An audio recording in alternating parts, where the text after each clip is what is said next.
ang ibig sabihin ng hearsay at intelihenteng testigo ang ating kalihim, pwede niyang sagutin yun. Kaya ang ruling ng presiding officer, she must answer. Tinatago po namin yun, Ginoong Pangulo. May we be allowed to proceed, Your Honor? Proceed. All right. Now, you also made us understand that the basis of the information you revealed to this honorable court on the issue of alleged infirmity or irregularity is solely on the basis of the dissenting opinion of Justice Sereno. Am I right? On the basis of the dissenting opinions, not just of Justice Sereno, but of Justice Carpio, sir. You are referring to the dissenting opinion of Justice Carpio? Yes, sir. Also, I have read the dissenting opinion of Justice Carpio, and Justice Carpio never mentioned about the dates you had mentioned. For instance, the schedule oral argument, the deliberation made, the voting, and so on. His dissent is solely on the basis of the character of the conditions imposed. According to him, since they were not complied with, then the restraining order should not be made effective or enforceable. Am I not right? yes. Right. There is nothing in his dissenting opinion which deals with the matters dealt with in the dissenting opinion of Justice Sereno, as you have narrated to this court. For the defense, I think, to be fair to the witness, if you have the dissenting opinion of Justice Carpio, this is an effort to confront the witness, then I think it's only fair that the document, as a basis of confrontation, must be shown to her. I would have done that, Your Honor, but I was given the impression that the Honorable Secretary of Justice had them in her possession, Your Honor. I have a copy, Your Honor. All right. Oh, she had The Secretary may answer. Will you kindly indicate that particular portion in the dissenting opinion of the Honorable Justice Carpio dealing with the dates you mentioned, the irregularity and the infirmity, which was the subject of his dissent? Not on Witness those, examining. Yes, sir. Not on those matters directly, because as you correctly stated, sir, his dissenting opinion Is primarily the- delved on the character of the TRO. But there is also a portion towards the end of his dissenting opinion about the issuance of the TRO that was issued or released to the petitioners before 6 o'clock in the evening of November 15, even before petitioners' compliance with the first two conditions. So there is nothing mentioned there about the alleged deliberation, the lack of oral argument, the lack of notice, and so on. It's not in the dissent of Justice I am very Carpio. sure that you must have also gone over the dissenting opinion of the Honorable Sinuisa. Reyes, the other dissenter. You must have gone over his dissenting opinion also. For the November, is it the December 13? With respect to the grant of the restraining order, Yes, which sir. was the subject of, and Yes, I sir. have examined it.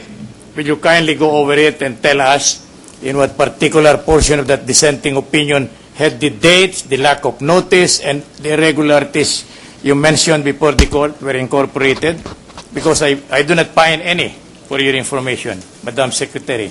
There is none, sir, because the dissenting opinion of Justice Reyes is the dissenting opinion of November 15, or the dissenting opinion to the TRO itself, where the very issue of the legal status or efficacy was not yet there, because So we the- don't have the facts yet, So the the inside facts. I'm sorry. Yes, sir.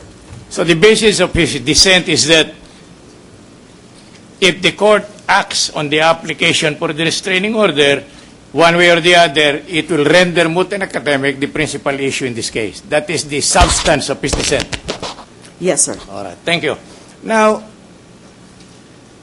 if that is so, why have you laid too much an emphasis on the dissenting opinion of the Honorable Justice Sereno? Will you kindly tell the Honorable Court the reason for your giving too much emphasis, and why you highly gravitate on that dissenting opinion?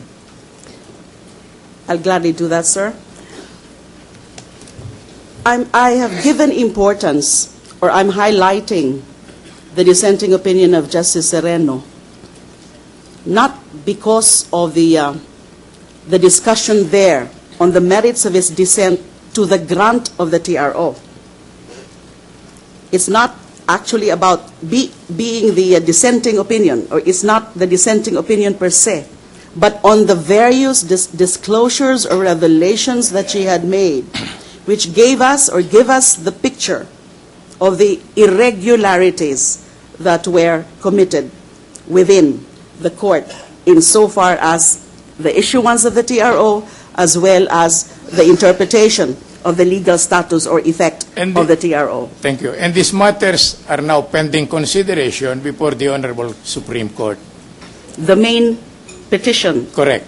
Sir, yes. Together with the alleged errors or irregularities attendant to the grant of the restraining order. Am I right? I'm not sure if it's still being discussed or being deliberated upon by the Supreme Court, the alleged irregularities. I'm telling you now that it is one of the issues involved in that case, which, and it is because of the citation against the Honorable Secretary of Justice for contempt for having violated the order of the Honorable Supreme Court in connection with the grant of a restraining order. Am I not correct? In a sense, sir, yes, you're correct. In what sense am I wrong? Well, because if you are referring, sir, to my compliance to the show cause order, and the grounds I cited there is, number one, the lack of notice, and number two, is a conditional TRO. Then the irregularities within the Supreme Court on the interpretation of the legal status, would not really have much bearing on the issue of my non-compliance. Because in the first place, when I submitted my compliance of the show cause order, I wasn't aware yet of those irregularities. Correct. Until I saw the dissenting opinion, That is December correct. 13, of Justice Sereno. Mm-hmm. And that was why I asked you the question whether, without having come across with the dissenting opinion of Justice Sereno, you would not have known all these irregularities that you mentioned in your direct examination. Yes, sir. All right, thank you. Now, apparently, you gave us the impression, and this honorable court, that permit the language, that you swallowed hook, line, and sinker the truth of what is alleged or incorporated in that dissenting opinion. Am I right or I'm wrong? I'm giving it credence, serious credence, because it was never disputed or denied by any other member of the court. But it remains to be a dissenting opinion up to now, unless modified or reversed by the Supreme Court in the final adjudication of the case. It is a dissenting opinion on the very issue at hand, which is the issuance of the TRO or the propriety of the TRO. But it is not an ordinary dissenting opinion because it dwells on those other matters. And it almost exempts you from criminal liability for being declared or being asked to show cause. Why should not be punished for contempt? If that is your interpretation, sir. Yes, it saves you from the trouble of being made liable for having allegedly disobeyed the order of the Honorable Supreme Court, because there is a restraining order. You issued an order almost countermanding that order. The issue of my alleged defiance, sir, would still be there, even in notwithstanding or even in the absence of these disclosures or revelations of internal matters. Thank you. So let us get this clear then. Without going further into examining the depth and the width of the dissenting opinion of Justice Sereno, you would not be able to tell the court whether what were stated in there based on your testimony are true, correct, and accurate representation of the actual facts. Yes, Am I sir. right? Yes, sir. Yes, sir. So that Your testimony, therefore, is solely based on what you have read from that dissenting opinion. My testimony on those irregularities, yes, sir. All right.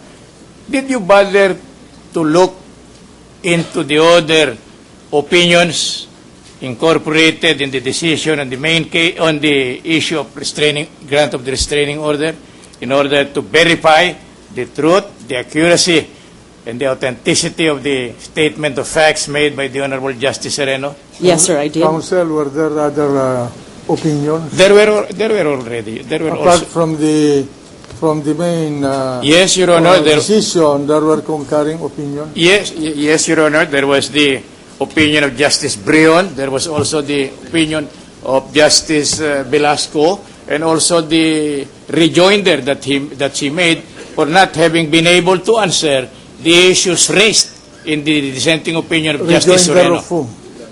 Pardon, Your Honor. Rejoinder of whom? By Justice Velasco, Your Honor, the ponente of the case. Now, may I be permitted to go another? In that case, Your Honor, I will move, much to my regret, for the striking out of the entirety of the testimony of the witness on the ground that the same is hearsay, insofar as the accuracy, the truth, and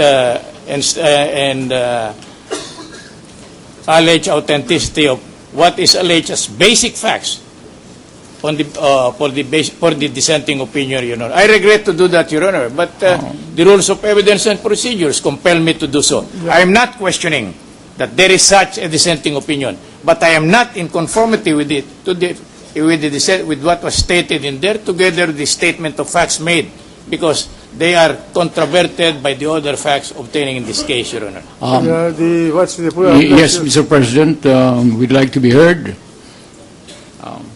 As I understand it, the defense counsel is moving to strike the testimony of the witness on the ground that his testimony is hearsay. No, only The court. No. Yes. May I only? I think the Only- counsel is saying that to the extent of the truth or falsity of what Justice Sereno said in her dissenting opinion, that is the matter that is being covered by the Motion to of strike. the motion of the counsel for the defense. Correct, In other words, correct, As Your far Honor. as far as the dissenting opinion of Justice Sereno is concerned, as far as what she said in her dissenting opinion, that is within the competence of the witness to state in her answers to the questions of the defense counsel. In other words, the basis of the motion to strike, or the object of the motion to strike, is the portion of the testimony of the witness on the irregularities. To the extent of the Yes. truth Yes, or falsity yes. of what was said And this is by Justice Sereno in her dissenting opinion. But as far as what Justice Sereno said in her dissenting opinion, is stays into the record as a part of the testimony of the witness. Yes. We vigorously